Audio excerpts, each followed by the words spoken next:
बिस्मिल्लाहिर्रहमानिर्रहीम। मैं अमजद इकबाल अफरीदी। गुज़श्ता 17 से 18 सालों से मेरा ताल्लुक़ पाकिस्तान तहरीक इंसाफ से। हमारी पहली पार्टी पाकिस्तान तहरीक इंसाफ है, क्योंकि हमने जब होश संभाला और पॉलिटिक्स की तरफ आए तो नज़रिया इमरान खान साहब और इस मुल्क की जद्दोजहद और इस मुल्क के अवाम की जद्दोजहद के लिए हमने ज्वाइन हुए पाकिस्तान तहरीक इंसाफ में।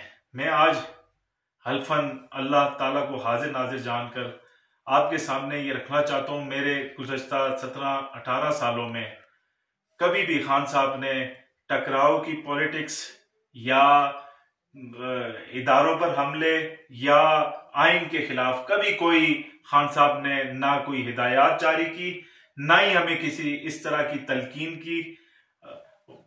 126 दिन का धरना जहां से हमारी सियासी खान साहब ने हमें सियासी नशरमा की, हमें बताया कि पुरअमन रहकर एक गमला तक ना टूटा 126 दिन के धरने में।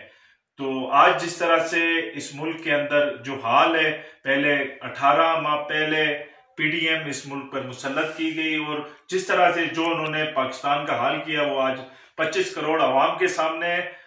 और ये जो फसाहियत इस मुल्क के अंदर चल रही है, लोगों को उठाया जा रहा है, चैनल्स पर पाबंदी लगाई जा रही है और साबका वजीर आजम इस मुल्क के और हमारे लीडर इमरान खान साहब, जिन्हें पूरी दुनिया में एक शोहरत, एक बड़ी मकबूल तरीन पर्सनैलिटी, जो उनके साथ जुल्म किया जा रहा है, जेल के अंदर 2 माह से ज्यादा हो चुके हैं, 200 से ज्यादा उन पर केसेस बनाए।